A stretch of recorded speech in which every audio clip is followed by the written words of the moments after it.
Welcome, everyone.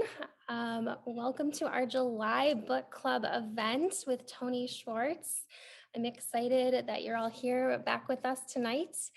Um, really quick, we are recording so you guys can get the video recap after. But for those of you who are new, my name is Stephanie Steinberg. I'm the founder of the Detroit Writing Room in downtown Detroit and a proud University of Michigan alum, which Tony is as well. And we both had the honor and privilege of working for the Michigan Daily when we were U of M students. So I enjoy the Michigan Daily references in the audiobook for sure. All right. Well, without further ado, I'm excited to turn this over to our featured author of tonight, Tony Schwartz, who has written 6 books, including Dealing with the Devil, and is also the founder and CEO of the Energy Project. So, Tony, the Zoom is all yours. Feel free to take it away. Yeah, well, thank you very much, Stephanie, for having me, and Laura for suggesting me. And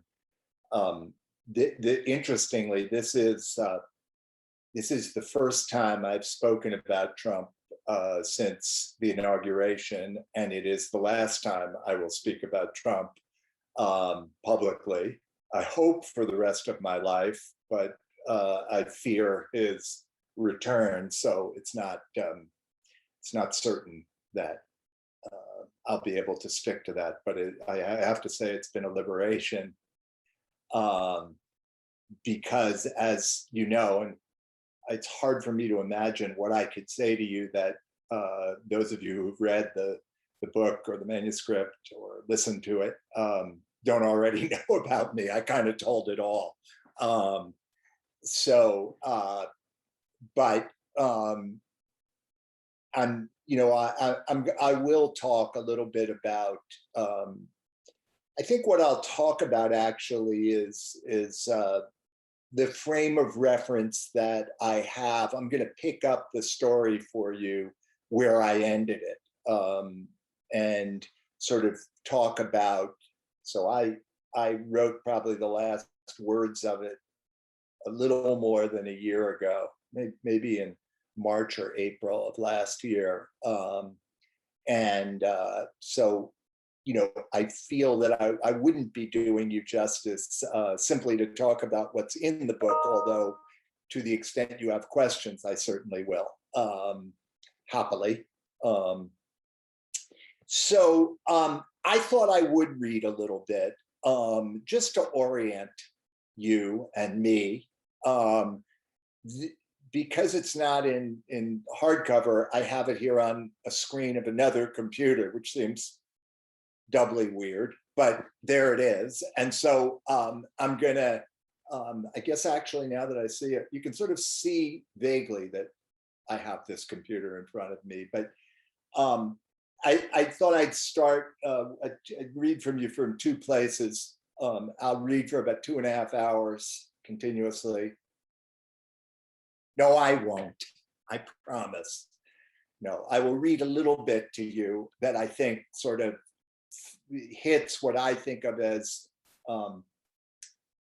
the center of this. So it begins. Why are we the way we are? Who can we become? What stands in our way? These are questions that have preoccupied me all of my adult life. My search for answers has been influenced by many people, and Donald Trump was the least likely among them.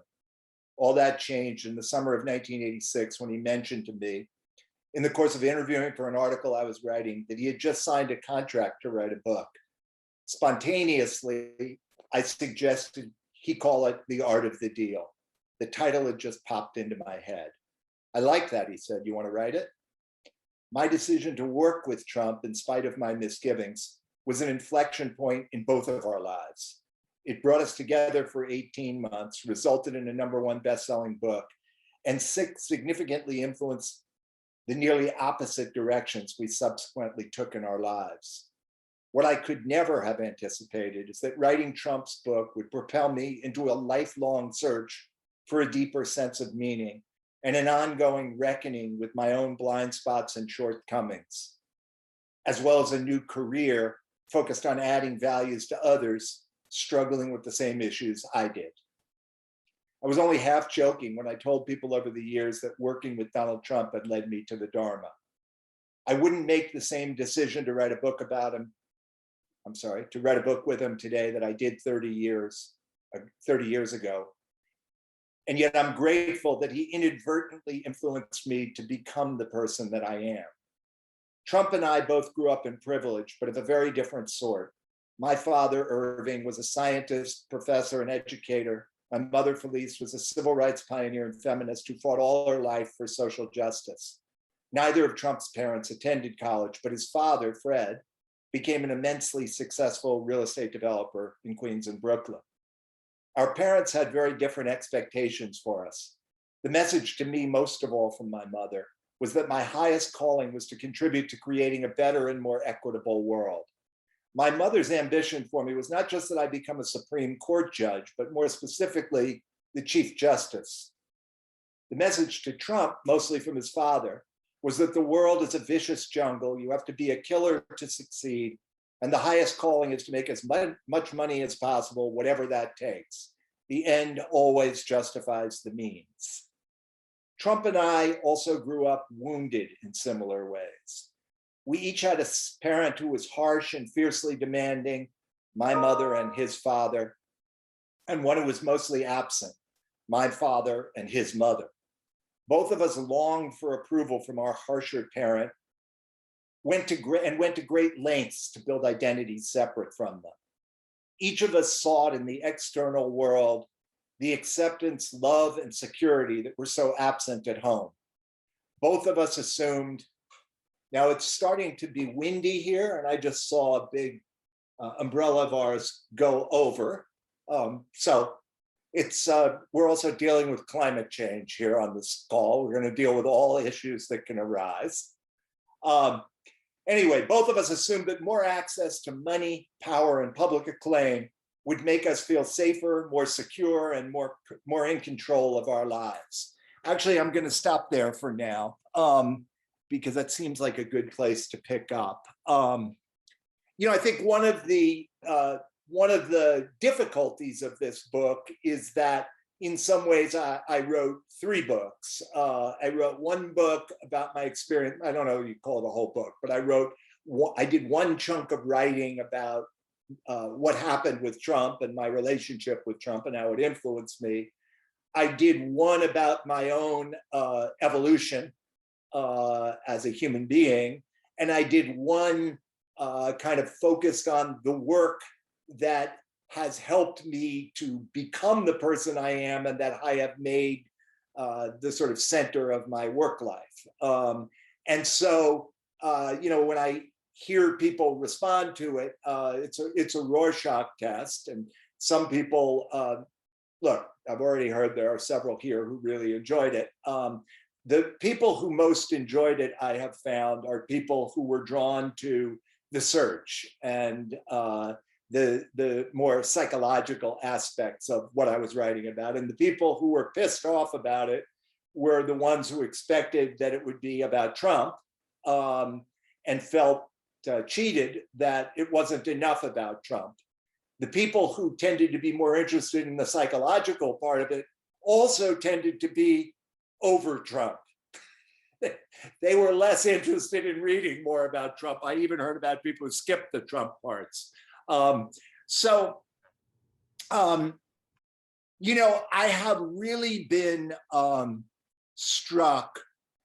My life is obviously one that includes, as those of you who read the book know, a lot of contradiction, or a lot of what appear to be vastly different pursuits and focuses of attention.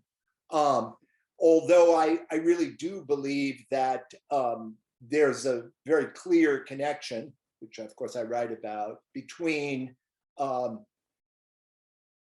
decision I made to write the Trump book, why I made that decision, and then the decision I made in its aftermath to walk as far away from it as I could possibly get, which turned out, unfortunately, not to be far enough, although for 30 years it was fine. For 30 years, I never spoke a word about Trump. But when the election came, as most of you know, I mean, when Trump got the nomination, I recognized that if I didn't speak up, I would probably forever regret it if he was elected president. At the time, there was no chance in anybody's mind that he was going to be elected president. Remember that? I mean,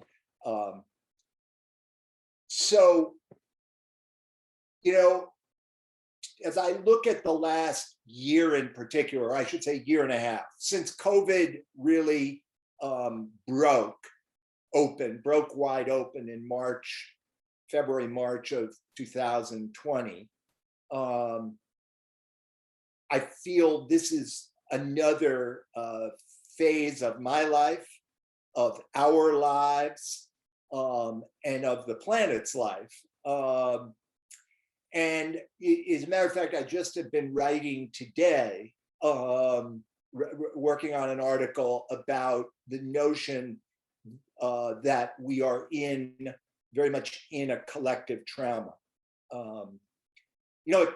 Trauma is when the events or circumstances or people around you are overwhelming to you, and you feel helpless to do anything about it. That's a critical part of trauma, that you can't actually do anything about it.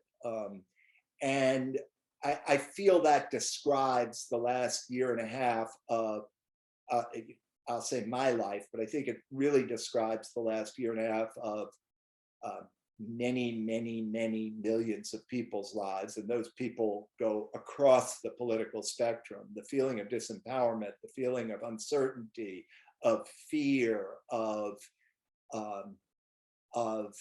being out of control, of not knowing where this is all going to land, I think is ubiquitous. It's very common. And people have a greater or less awareness of it. But when you think of the circumstances of the last year as they relate to feeling helpless, you start with COVID. You don't really start with COVID, but COVID does mark a particular moment in time. But you have this disease that is affected tens of millions, hundreds of millions of people at this point, and that has taken the lives of more than almost any event any of us can think of, maybe any event any of us can think of. And then you've got the weird and disorienting experience of, in a very social US, being holed up in your homes, in our homes, for a year. And we are pack animals. We are relationship focused and relationship driven. There's nothing in life that feels worse than not to feel loved and cared for by beginning with your parents or your primary caretakers, but then on and on through your life. And here we've gone through a year where we spent so much time with the most important people that it's hard to say whether we wanted to spend more time with them, but we really missed the interaction in the world. So that's COVID, both death and isolation. And then George Floyd and the whole Black Lives Matter movement that so sprung up around it, and the recognition of many people that what we thought or pretended was a post-racial society was very much not a post-racial society, and that it actually was a world for white people. And looks like that's what we have on this call, but I may be wrong, but mostly white people. That the world is a place where the privileged, those who have more, versus the disenfranchised and the marginalized, have been oblivious. The worst of us have been openly racist, but all of us have been, all of those who live not having to think about the color of their skin live in a different world than those who do. And related to that is this, I think, also dawning awareness. I'm really going to bring you down tonight.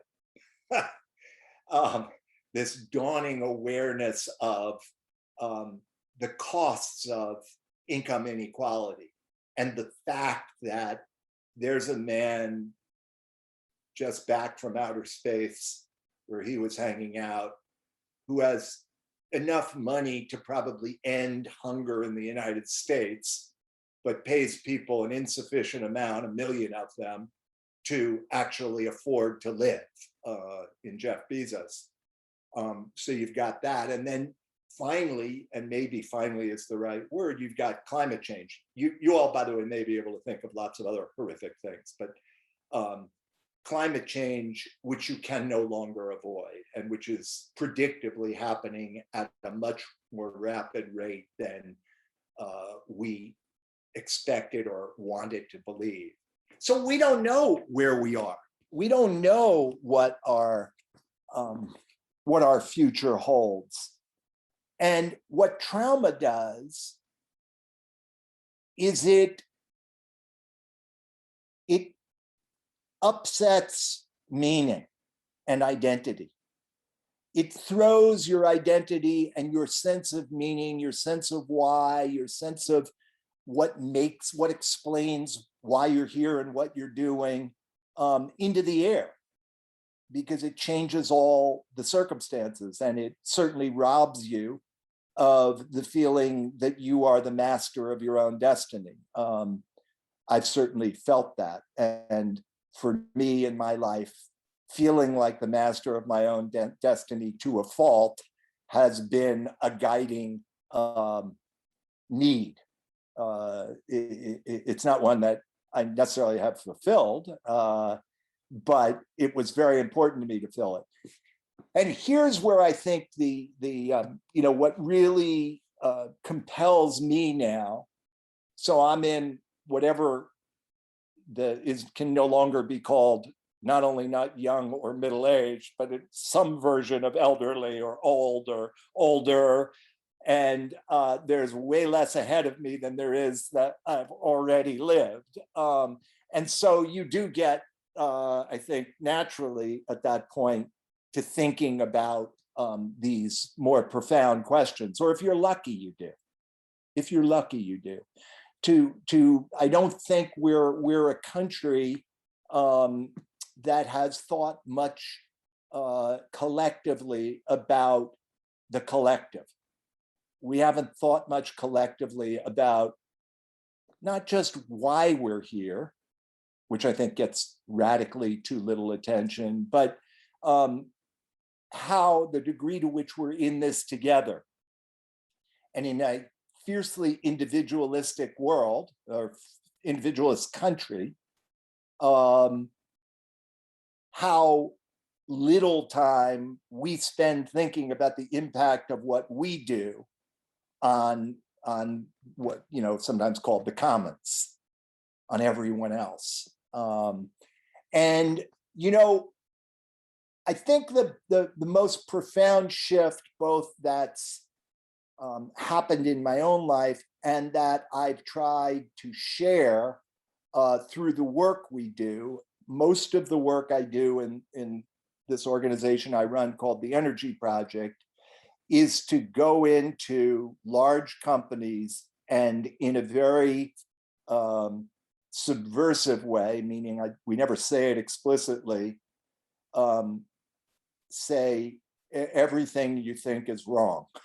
Everything you've thought about who you should be and what your goals ought to be is wrong. It's probably a nicer way of putting that. What we actually do is we go in and we say, if we teach you how to be bigger human beings, and you are helping the people who work for you to be bigger human beings, then you're actually going to be more successful. That's the marketing pitch. And I think it's true until it's not true. I think that in whatever ways you free human beings to be more of themselves, they are also going to be more capable of becoming all that they're capable of being. What I've learned is that at a certain point, if you follow that course, I mean, the mantra of free market capitalism for the last 200 years has been more, bigger, faster is better, or more, bigger, faster for longer is better. And guess what? That's true so long as you've got infinite resources. But we don't have infinite resources, as we are painfully learning. So when we go into these organizations, I think this is more true in business, although we work in all kinds of organizations, but it's more true in business than anywhere, that people define themselves externally. If you ask, who are you? What you will get back is, this is my job, I'm a parent, I'm a husband or a wife, I'm a lawyer, I'm a member of my community, and then tell me more about yourself. And what you're going to hear about are accomplishments. You're going to hear about what's the external evidence that I matter. And we, I think, we've grown up in a culture that defines almost everything externally.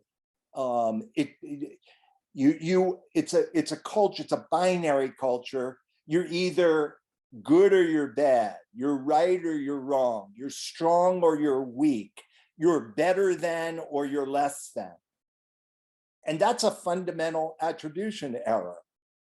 That's a mistake. You are not better than and you are not worse than. You are both. You are both. In some ways, you're better, in some ways you're worse, but overall, you're all of it. This is really and you've read this in my book, that I think that for me, the most profound insight, I think I say this, but I'll say it again because it's so important to me. The most profound insight I ever had, and it was quite some years ago and quite some years before I could live it or live it better. But it was the idea that all of the worst things that anybody had ever said about me were not only true, but they were way worse than I could bear to contemplate. But they weren't all that was true. Okay. That was the insight, that they weren't all that was true. And in a binary world, when you're feeling angry, you are angry. When you're feeling alone, you're alone. You're not nuanced. You're not complex. You're not a blend of many things. You're not multiple parts, or as I really believe, multiple selves. You're whatever it is you're feeling in that moment. And that's not a conscious thing. People don't think about that. You don't say, well, I'm the angry person.